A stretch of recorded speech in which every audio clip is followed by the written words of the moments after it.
Você está buscando emprego, mas não consegue? Manda uma centena de currículos, não apenas para e-mails de empresas, mas plataformas que utilizam inteligência artificial para escolha de candidatos.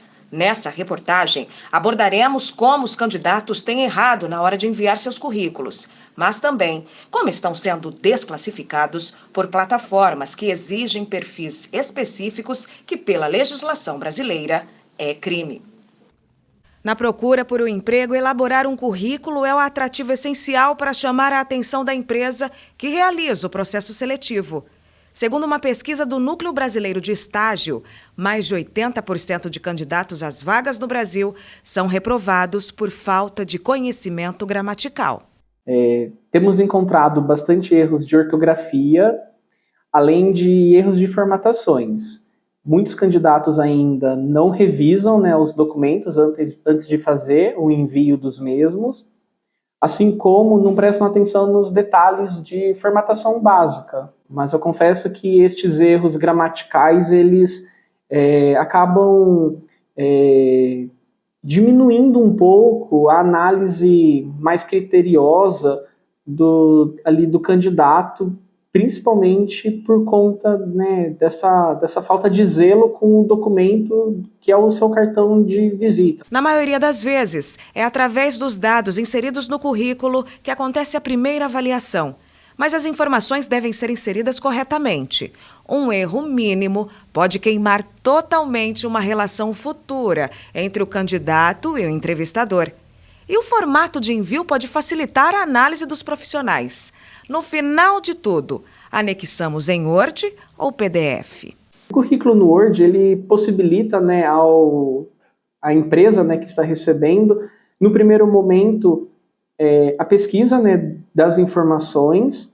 Além disso, é possível que eu faça ali a análise das edições, veja, inclusive, propriedades do arquivo. Então, creio que este caminho de opção pelo envio do Word é para que eu consiga ter, de fato, ali a análise e a evidência do que o candidato conseguiu se expressar dentro ali da formatação básica do seu cartão de visita pessoal. Mais de 8 milhões de pessoas estão desempregadas no Brasil. Os dados são do PNAD, Pesquisa Nacional por Amostra de Domicílios. Em contrapartida, um mercado cada vez mais competitivo e computadorizado. Olha só. A inteligência artificial veio para ficar. Pois é, mais um desafio no mercado profissional. Algumas profissões podem ter menos demanda, tá? Outras profissões se tornam muito relevantes no mercado com altíssima demanda. Além disso, o uso da IA mostra que todas as tecnologias surgem e criam novas oportunidades de emprego. Em resumo, muitas profissões estão começando a interagir com a inteligência artificial. As atividades estão cada vez mais ligadas à tecnologia, seja medicina, finanças, marketing, e não todas as profissões estão praticamente interligadas com a tecnologia da informação e, por consequência, com a inteligência artificial.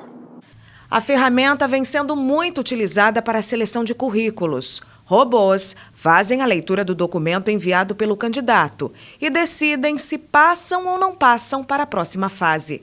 Mas até que ponto isso é legal perante a lei? Eu entendo que as questões de cunho pessoal, elas são incabíveis. Elas podem caracterizar ou caracterizam um ato discriminatório. Perguntas como, por exemplo, cor da pele, o estado civil, a religião, se a pessoa possui alguma deficiência, a idade também, todas essas questões caracterizam um ato discriminatório. Mas de forma bem clara, simples e objetiva, vamos dividir a IA em dois tipos principais, a IA fraca e a IA forte. A IA fraca é projetada para executar tarefas específicas que foi previamente programada. A IA forte, ela é mais teórica e ela não foi totalmente criada para realizar uma tarefa específica, tá? ela é capaz de realizar qualquer atividade intelectual que o humano pode fazer, principalmente quando é repetitivo. Mas deixando muito claro, a IA hoje, tanto forte quanto fraca, não tem consciência ou muito menos emoção. Na busca por emprego, as funções ameaçadas são justamente aquelas que obrigam atividades repetitivas e que facilmente podem ser automatizadas. Muitas vezes nós usamos a inteligência artificial no nosso dia a dia sem perceber. Por exemplo, quando nós entramos numa loja online e procuramos por determinados produtos, e esses produtos são a partir de uma determinada busca, outros produtos são recomendados, ou até músicas e filmes em plataformas digitais. Até em coisas simples como, por exemplo, o corretor ortográfico no nosso celular, ele prevê as próximas palavras que vamos escrever. Isso é um exemplo de muitas outras ferramentas que utilizam inteligência artificial diariamente por trás de toda essa tecnologia, facilitando o nosso dia a dia de maneira personalizada e melhorando a nossa experiência com a tecnologia. Um exemplo seria a plataforma GUP, utilizada para administrar processos seletivos. O dispositivo tem autonomia de aprovar e desclassificar os inscritos. Em sites de análise, a plataforma tem uma alta demanda crítica negativa por parte dos candidatos. E os processos seletivos eram extremamente longos e com muitas etapas, e dessas etapas, algumas eu nunca tive uma resposta.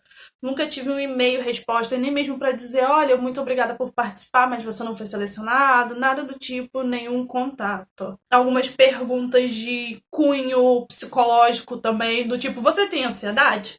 Você é uma pessoa ansiosa? Algo que eu tenho notado também é uma espécie de padrão, uma padronização dos candidatos para fazer o rosto da empresa. Como eu já fiz a utilização do GUP 3 vezes, na segunda vez que eu utilizei, eu consegui ser chamado para poder fazer a seletiva de uma empresa.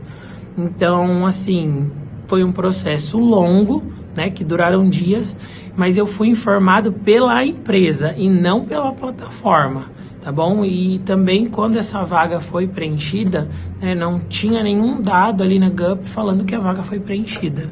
É claro, sempre tem alguns pontos a serem falados, mas eu acredito que por ela ser uma TS, que é um Application Track System, a gente consegue filtrar a informação do candidato para saber um pouco mais sobre ele, assim como eu, como um candidato, consigo também filtrar as informações que a empresa precisa saber sobre o meu profissionalismo, digamos assim. Como a finalização ali, a informação se o candidato foi ou não selecionado, se a vaga foi preenchida ou não, eu acredito que falta uma pequena assistência da GUP em resposta para o candidato sobre isso. Caso o candidato se sinta lesado, ele pode, a princípio, recorrer à ouvidoria da própria empresa, caso tenha, e se não tiver, recorrer ao Ministério Público do Trabalho e ao Ministério do Trabalho e Emprego e registrar lá a sua reclamação.